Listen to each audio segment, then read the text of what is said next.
Good morning students. हमारा topic चल रहा था सांद्रता की इकाइयाँ, उसमें मोलरता देख ली थी। अब बात करते हैं नार्मलता। नार्मलता का सूत्र क्या है?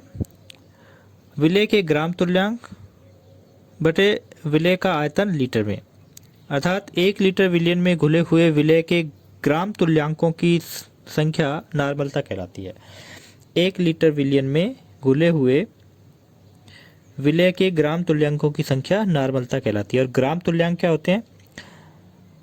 उस विलेय के ग्रामों में जो भार दे रखा है उसमें उस विलेय का तुल्यांकी भार का भाग दे देंगे तो वही उसके ग्राम तुल्यांक कहलाएंगे। ठीक है ना। इसको हम इसके द्वारा भी प्रदर्शित कर सकते हैं इस सूत्र को। WB क्या है यहाँ पे? विलेय का ग्रामों में भार। EB क्या है? तुल्यांकी भार, इक्विवेलेंट वेट। ई से ई वहाँ से आया है इंग्लिश वर्ड से। और विलियन का आयतन ज़्यादातर ml में लेते हैं, इसलिए उसको लीटर में बदलना होता है। तो इसमें 1000 का भाग देंगे तो 1000 ऊपर चला जाएगा, तो इसलिए ये सूत्र में 1000 से इसको गुणा में दिखाया जाता है। ठीक है, तो ये सूत्र है। ग्राम तुल्यांक की जगह हमने क्या लिख दिया है? विलेय का ग्रामों में भार बटे विलेय का तुल्यांकी भार। तुल्यांकी भार या तो दिया हुआ रखता है या फिर हमें निकालना होता है। इसके बाद है मोललता। ये भी हम 11th क्लास में देख चुके हैं। छोटे m से इसको प्रदर्शित करते हैं।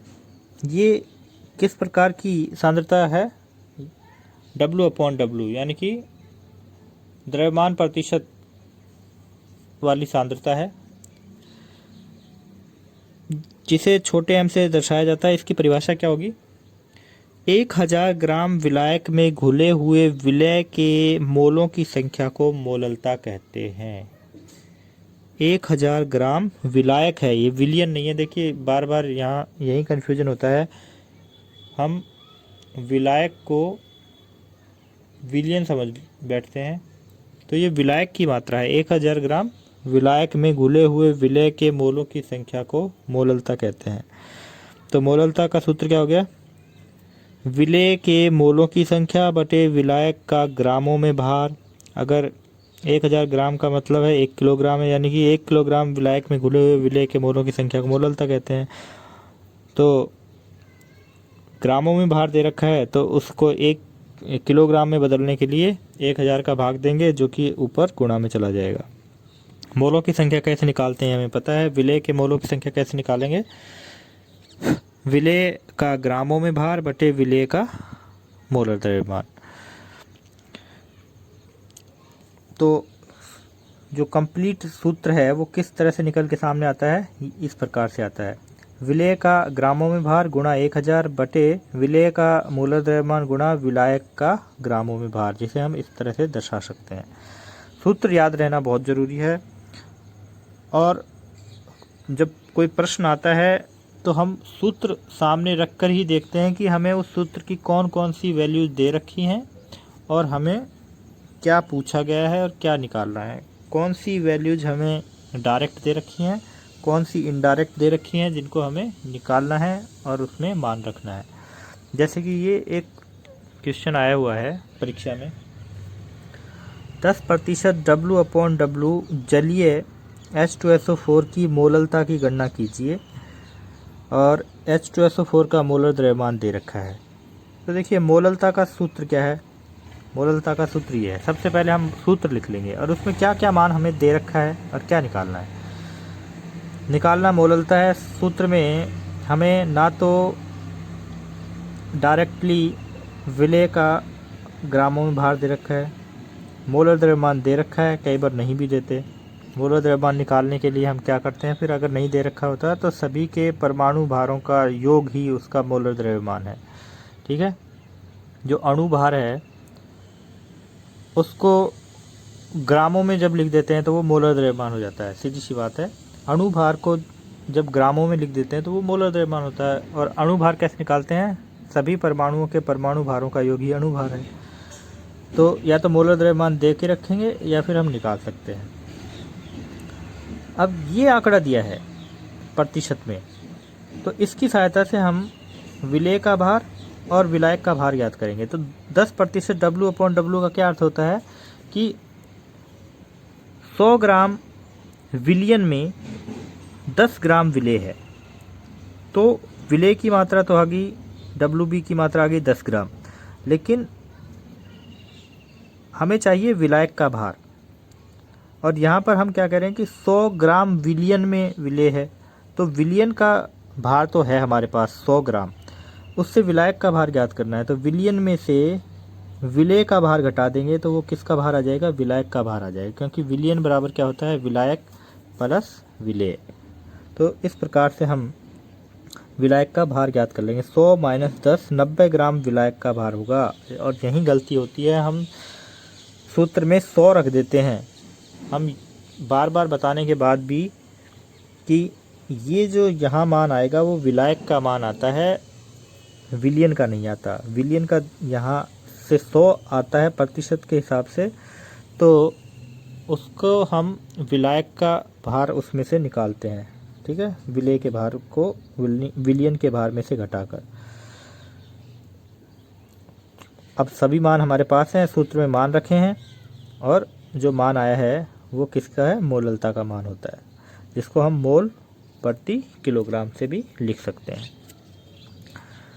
इसके बाद है मोल अंश। विलयन में किसी घटक के मोलों की संख्या और विलयन में उपस्थित सभी घटकों के मोलों की कुल संख्या के अनुपात को उस घटक की मोल भिन्न कहते हैं। यदि किसी विलयन में विलेय के मोल Nb से प्रदर्शित कर रहे हैं तथा विलायक के मोल Na से प्रदर्शित कर रहे हैं, तो विलेय के मोल अंश क्या हो जाएंगे, XB से हम विलेय के, मैंने पहले भी बताया था कि इस B को हम विलेय के लिए काम में ले रहे हैं और A को विलायक के लिए काम में ले रहे हैं। X का मतलब हम मान रहे हैं मोल अंश या मोल भिन्न, तो XB किसकी मोल अंश हो गई, विलेय की मोल अंश हो गई। और विलेय की मोल अंश का मतलब है कि विलेय के मोल बटे विलयन के मोल, विलयन बराबर विलेय प्लस विलायक, दोनों के मोल का योग ही विलयन का मोल होगा। या फिर हम सीधा कह सकते हैं कि किसी घटक के मोलों की संख्या में उस संपूर्ण घटक के मोलों की संख्या का भाग देने पर उस घटक का मोल अंश आ जाता है। तो विलेय का मोल अंश बराबर क्या होगा, विलेय के मोल बटे विलयन के मोल, या विलेय प्लस विलायक के मोल। और विलायक का मोल अंश क्या होगा, तो यहाँ पर ऊपर विलायक के मोल अंश में विलयन के मोलों की कुल संख्या का भाग दे देंगे, तो वो विलायक के मोल आ जाएंगे। विलयन में सभी घटकों के मोल अंशों का कुल योग सदैव 1 होता है। इससे हम उत्तर की भी जांच कर सकते हैं कि जो मोल अंश आ रहे हैं विलेय और विलायक के, उनको जोड़ने पर हमेशा 1 प्राप्त होना चाहिए। तो ये थे सांद्रता की इकाइयाँ। इसमें मुख्य जो इकाइयाँ हैं वो मोलरता, मोललता, नॉर्मलता, ये सब हैं। इनको अच्छे से हम प्रैक्टिस करेंगे। आगे क्वेश्चन भी दे रखे हैं, वो क्वेश्चन भी करके देखना है। इसके बाद चलते हैं हम अगले टॉपिक पर, विलेयता। यहाँ हम 2 प्रकार के विलयनों में विलेयता देखेंगे। एक तो देखेंगे ठोसों की द्रव में विलेयता, और दूसरी देखेंगे गैसों की द्रव में विलेयता। तो अर्थात द्रव विलयन में ही विलेयता को देख रहे हैं। 2 प्रकार के द्रव विलयन लिए हैं। एक तो इस प्रकार का द्रव विलयन है जिसमें विलेय ठोस है, और एक इस प्रकार का द्रव विलयन है जिसमें विलेय गैस है, और विलायक तो दोनों में ही द्रव होगा, इसीलिए हम द्रव विलयन कह रहे हैं। तो पहले देखते हैं ठोसों की द्रव में विलेयता का क्या मतलब है। किसी निश्चित ताप पर 100 ग्राम द्रव विलायक में किसी ठोस विलेय की वह मात्रा जिसे घोलने से संतृप्त विलयन प्राप्त होता है, उस विलायक में विलेय की विलेयता कहलाती है।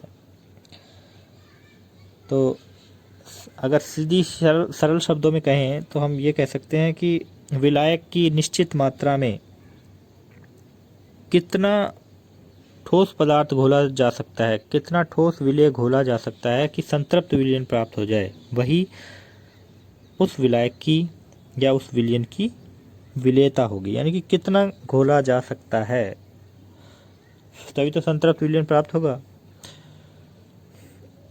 अब संतृप्त विलयन बन जाने के बाद भी या संतृप्त विलयन बनाने के लिए कौन कौन से कारक उसको प्रभावित करते हैं, यानी कि विलेयता को प्रभावित करने वाले कारक कौन कौन से हैं वो देखते हैं। पहला है विलेय तथा विलायक की प्रकृति। समान समान को घोलता है, इस सूत्र का हम उपयोग करेंगे तो इसके आधार पर जो आयनिक ठोस होते हैं वो ध्रुवीय विलायकों में ही विलेय होते हैं, क्योंकि आयनिक ठोस ध्रुवीय होते हैं।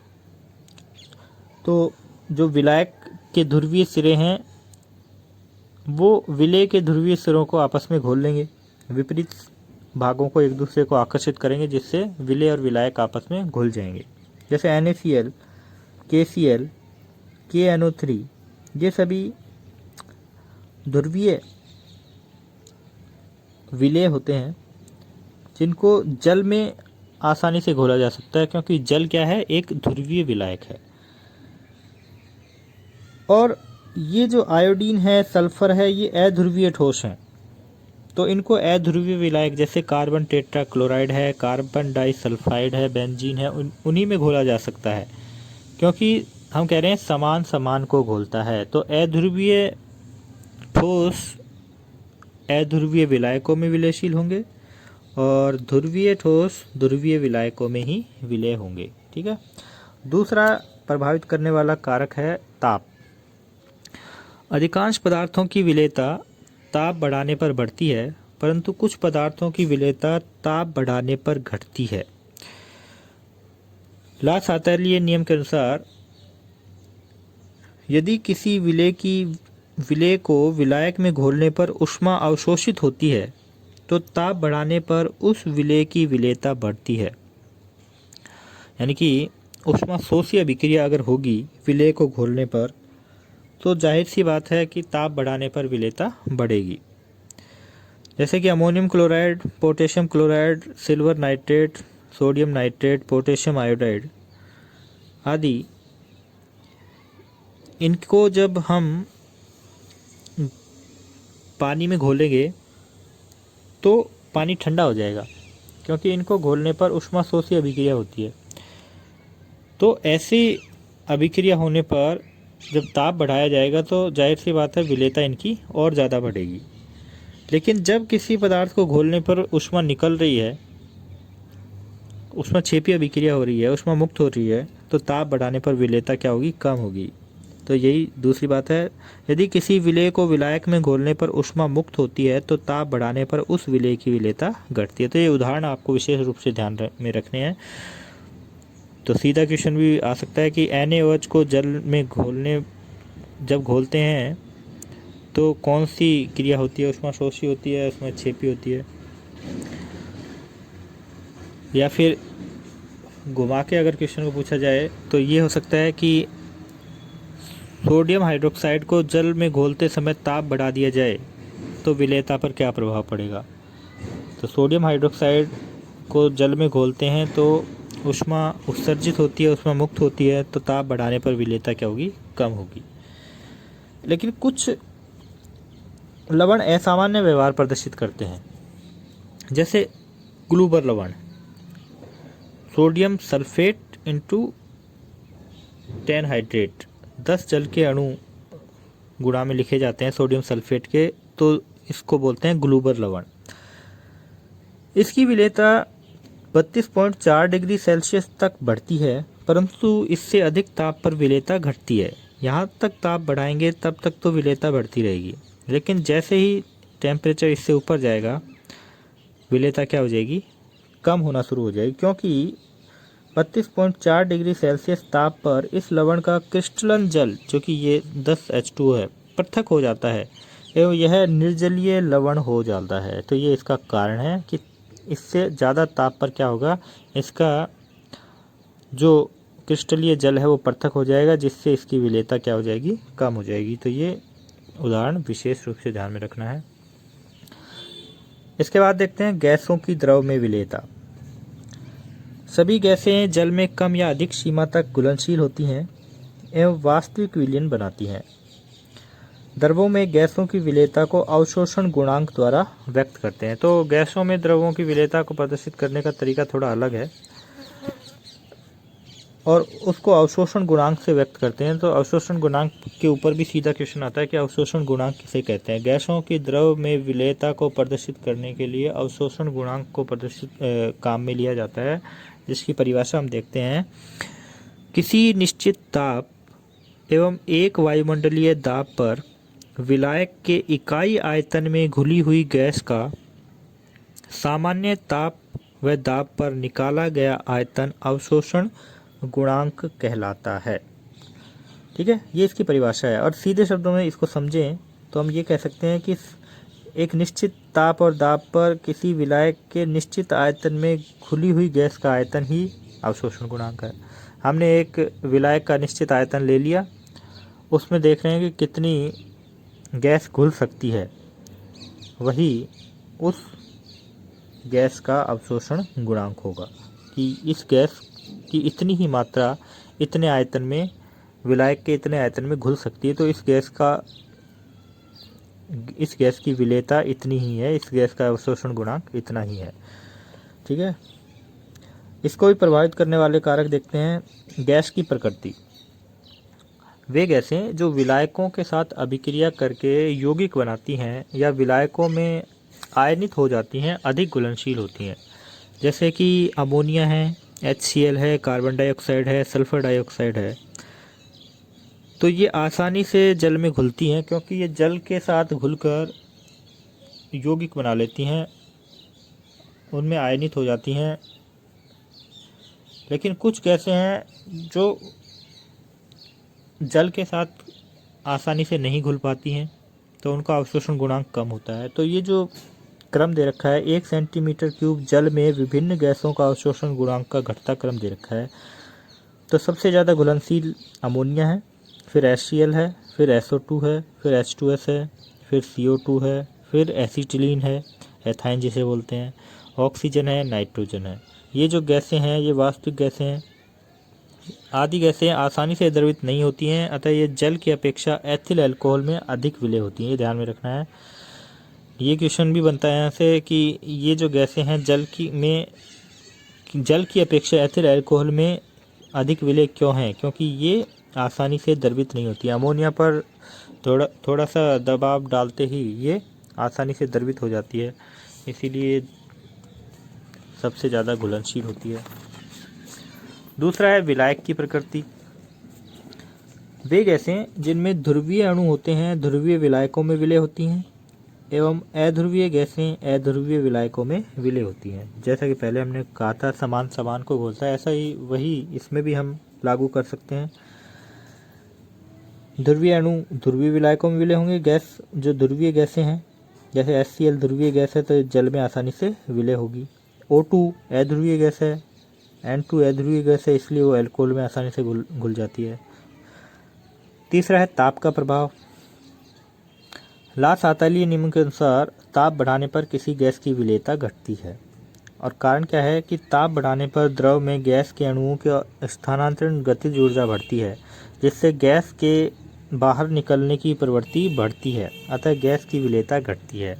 और ये तो हम प्रैक्टिकल में भी देखते हैं कि किसी विलयन में से गैस को बाहर निकालना है, घुली हुई गैस को, तो उसको हम गर्म करते हैं। तो इस ला सातलीय का सीधा सा नियम है कि ताप बढ़ाने पर गैस की विलेयता घटती है। लेकिन अपवाद देखना है इसमें कि जो हाइड्रोजन और हीलियम के घुलने पर ऊष्मा का अवशोषण होता है, अतः यदि ताप में वृद्धि की जाए तो इन गैसों की विलेयता बढ़ती है। तो इसमें इस अपवाद में से दो तरह के क्वेश्चन बनते हैं कि हाइड्रोजन और हीलियम को जल में घोलने पर जब ताप घोलते समय ताप बढ़ाया जाता है तो विलेयता पर क्या प्रभाव पड़ता है, या फिर दूसरे तरीके से पूछा जाता है कि हीलियम की विलेयता ताप बढ़ाने पर क्यों बढ़ती है। तो उसका आंसर क्या है, हीलियम के घुलने पर ऊष्मा का अवशोषण होता है, इसलिए इसकी विलेयता ताप बढ़ाने पर बढ़ती है। दाब का प्रभाव हम अगले वीडियो में देखेंगे।